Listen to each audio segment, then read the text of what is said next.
नमस्कार, मैं डॉक्टर रमन सिंह सोढ़ा शिव योगशाला से। योग परिवार में आप सभी का स्वागत है। आज बात करेंगे समाधिपाद के 17वें सूत्र की, जिसमें संप्रज्ञात समाधि की स्वरूप के बारे में जानेंगे कि उनकी अवस्थाएं कितनी है, स्वरूप क्या है, उनके भेद क्या है और संप्रज्ञात समाधि क्या है, इसके बारे में अपन बात करेंगे। किस प्रकार इस सूत्र में महर्षि पतंजलि ने समझाने की कोशिश की है। सूत्र है वितर्क विचार आनंद अस्मिता रूप अनुगम संप्रज्ञातः। अर्थ जान लेते हैं। वितर्क जो समाधि है यह स्थूल मूलभूत से संबंध है, और विचार जो है वो सूक्ष्म समाधि से, सूक्ष्म मूल जो है उसका साक्षात करना है। जो तन्मय है जो मतलब उसके मूलभूत जो तत्व है, उनकी जो तन्मय है, उनकी जो सूक्ष्म है उनके बारे में जानकारी हमें साक्षात करना है। अब आता है आनंद यानी सुख का साक्षात करना, और है रूपानुगत यानी जो जीवात्मा, अस्मिता यानी जीवात्मा, उसका साक्षात करना है। तो ये इस अर्थ में कहा गया है कि किस प्रकार जो है आनंद की प्राप्ति या एकाग्रता करके उनके भेद क्या है वो जानने की कोशिश करेंगे। तो सबसे पहले कि वितर्क यानी स्थूल मूलभूत। तो स्थूल जिसमें पंच महाभूत हैं और पंच ही उनके तन में हैं। उनके पंच महाभूत में सबसे पहले पृथ्वी, जल, अग्नि, वायु, आकाश, ये क्या है? पंच महाभूत। तो सबसे पहले समाधि के जो भेद हैं, सबसे पहला भेद है विचारगत यानी वितर्क अनुगत, विचार अनुगत समाधि, आनंद अनुगत समाधि और अस्मिता अनुगत समाधि, और 5 ये 4 उसके भेद है। वितर्क, विचार, आनंद और अस्मिता अनुगत समाधि, ये 4 भेद है। तो वितर्क अनुगत समाधि में क्या कहा गया है? वितर्क अनुगत समाधि जो है वो जो अवस्था है स्थूल महाभूत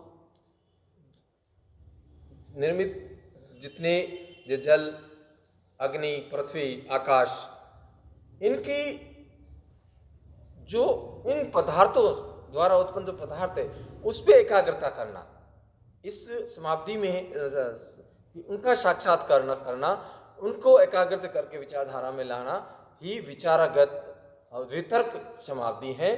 तो इसके अलग अलग तन्मय या सूक्ष्म जो पदार्थ हैं वो किसके लेंगे? मान लो सबसे पहले अपन बात करते हैं पृथ्वी की। तो पृथ्वी का जो है पृथ्वी यानी गंध, तो इसका तन्मात्रा क्या है? तन्मात्रा सूक्ष्म जो भूत है वो क्या है? पृथ्वी का किससे महसूस करते हैं? गंध। तो गंध को सूंघते किससे हैं? नासिका से। तो ये उनका क्या हो गया? इंद्रियां हो गई। और जीवात्मा का तो जीवात्मा। दूसरा है जल। जल का तन्मात्रा क्या होगी? रस। और उसकी इंद्रिया किससे करेंगे? जल को जो है जीवा से उसका रस जो है उसका स्वाद लेंगे। अगला आता है अग्नि। अग्नि का तन्मात्रा क्या होगी? सूक्ष्म भूत, वो है रूप। रूप अपन जो है किस इंद्री से देखते हैं? वो देखते हैं इंद्री से, आंखों से। और अगला स्थूल भूत है यानी महातत्व जो है 5 तत्व में से, वो है वायु। वायु को कैसे महसूस करेंगे? उसका तन्म क्या है? स्पर्श करना, यानी स्पर्श जो होगी तब महसूस होगी अपना वायु। उसको देख नहीं सकते, तो स्पर्श किससे होगी? त्वचा से होगी। त्वचा से महसूस होगा कि वो इंद्रिया जो हमारी त्वचा उसको इंद्रियां हैं उसको महसूस करेगी कि ये जो है वायु स्पर्श करके जा रही है। तो ये तन्मात्रा है और आकाश का क्या है? जो शब्द या विचार सुन रहे हैं, जो ध्वनि किसी प्रकार की हो जो सुन रहे, आकाश के माध्यम से हम सुनते हैं। अगर आकाश नहीं है तो इंद्रिया तो कानों से हो, तो महाभूत कौन है? आकाश। आकाश मतलब सुनने, जो तन्मात्रा का सुनना, तो शब्द, शब्द जो है वो उसकी तन्मात्रा है, शब्द यानी सुनना। और जो आवाज सुन रहे हैं वो अगर आकाश नहीं होगा तो उसे हम नहीं सुन सकते किसी प्रकार का। तो भेद क्या है? चार भेद बताए हैं।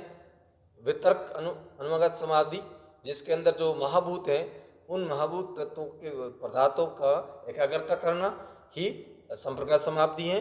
अगला जो है वितर्क, वितर्क यानी अगला है विचार। विचार यानी सूक्ष्म जो तत्व है, जिन तन्मात्रा है, उन महाभूतों के जो विचार साक्षात कर लेता है, उसके बाद वो जब महाभूतों का साक्षात करने के बाद उन सूक्ष्म तत्वों का भी वो साक्षात कर लेता है। धीरे धीरे सूक्ष्म भूतों का भी वो साक्षात कर लेता है, एकाग्रता कर लेता है। तब वो इस स्थिति को क्या कहते हैं? विचारागत अनुगत समाधि।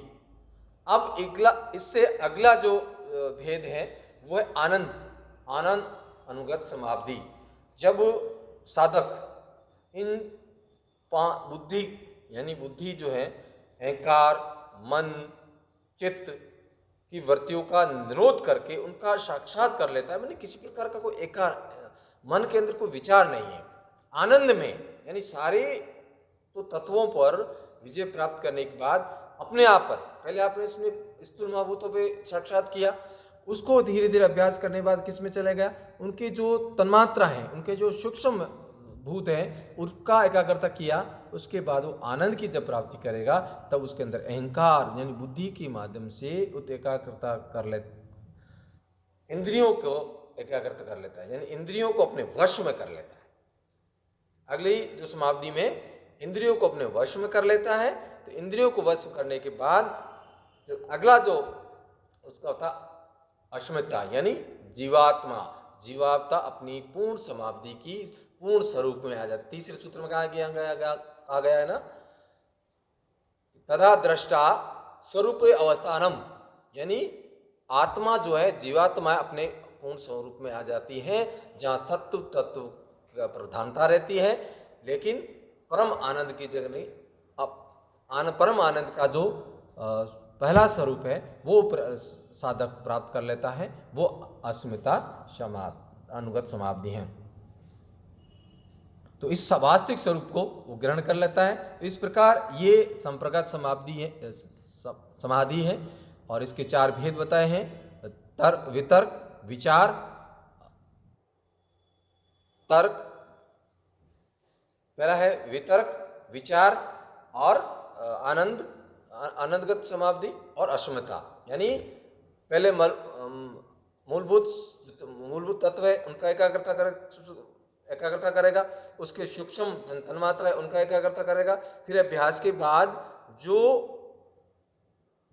बुद्धि यानी अपने जो आनंद को प्राप्त करेगा, यानी उन इंद्रियों को वश में कर लेगा। इंद्रियों को वश में करने के बाद पूर्ण रूप से अपने आप में, यानी पूर्ण रूप से वो एकाग्रता होगी, एक वास्तविक जीवात्मा, वास्तविक स्वरूप, सभी वृत्तियों का निरोध करते हुए सब वास्तविक स्वरूप में आ जाएगा।